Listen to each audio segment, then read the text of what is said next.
Hello bachcho, let's read this question. So this question says, choose the correct statement from the following. First is, no work is done if the displacement is perpendicular to the direction of the applied forces. Okay. And statement second is, if the angle between the force and the displacement vector is obtuse, the work done is negative. Third is, all the central forces are non-conservative. Okay.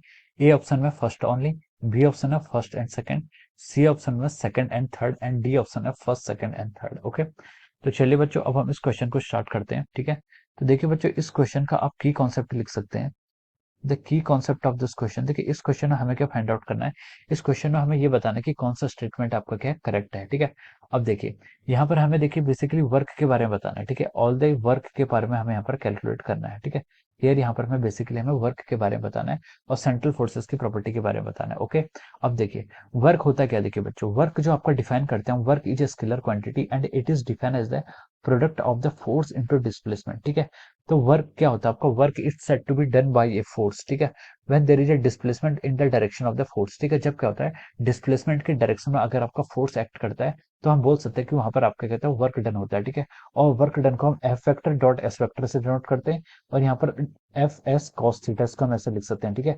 फिर theta is the angle between the force vector and the displacement vector. Okay. तो ये हमारी क्या है, this is our basic definition of our work. ठीक है. ये आपकी क्या वर्क की डेफिनेशन है. अब चलिए, अब हम यहाँ से स्टेटमेंट चूज करते हैं. देखिए, फर्स्ट स्टेटमेंट में उसने बोला है कि no work is done if the displacement is perpendicular to the direction of light force. ठीक है.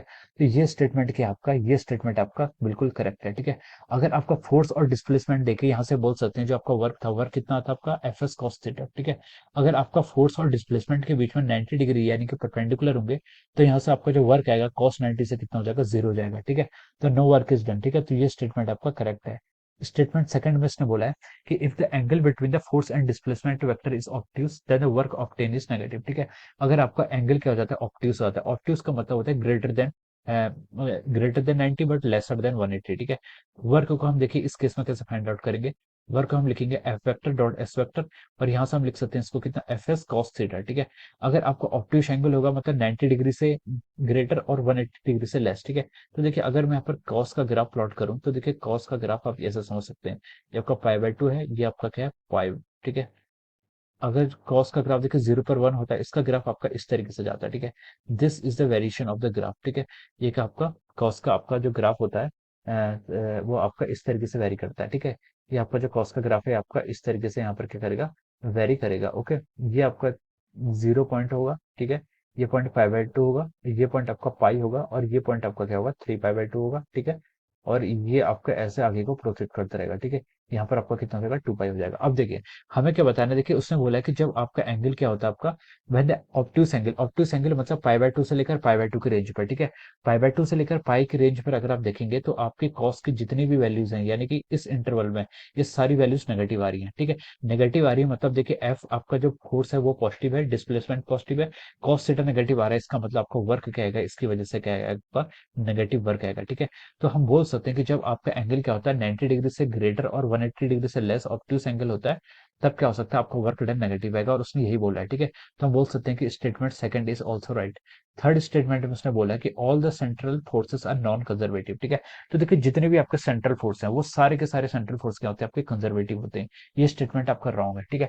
जैसे आपका ग्रेविटेशनल फोर्सेस है, कंजर्वेटिव फोर्सेस वो होते हैं जिनके करस्पॉन्डिंग हम क्या पोटेंशियल को डिफाइन कर सकते हैं. ठीक है. जैसे फोर्स, फोर्स को अगर हम लिखना चाहें, force can be define as minus of DV by D R. अगर हम इसको इस टर्म में लिख सकते हैं, तो we can set this forces are conservative. और इस फोर्सेस की एक और प्रॉपर्टी होती है, इन फोर्सेस, कंजर्वेटिव फोर्सेस जो होते हैं, उनका कर्ल क्या होता है, आपका जीरो के इक्वल होता है. ठीक है. ये आपका कर्ल क्या होता है, जीरो के इक्वल होता है. So these two are the property of the conservative forces. ठीक है. तो जितने भी आपके सेंट्रल फोर्सेस होते हैं, वो सारे के सारे कंजर्वेटिव होते हैं. तो option statement third will be incorrect. तो आपसे पूछ रहा था कि कौन सा स्टेटमेंट क्या करेक्ट है. So we can write down the first and second are only correct. Okay. तो हम लिख सकते हैं कि option B is correct answer. ठीक है. क्या लिख सकते हैं, देखिए यहाँ से आपका जो ऑप्शन बी है वो क्या आ रहा है, करेक्ट आ रहा है. ऑप्शन बी में आपका क्या दिया हुआ है, फर्स्ट एंड सेकंड को ही दिया गया. ठीक है. So this will be the option B will be the right answer of this question. Okay. So I hope you all understood this concept. All the best and thank you so much.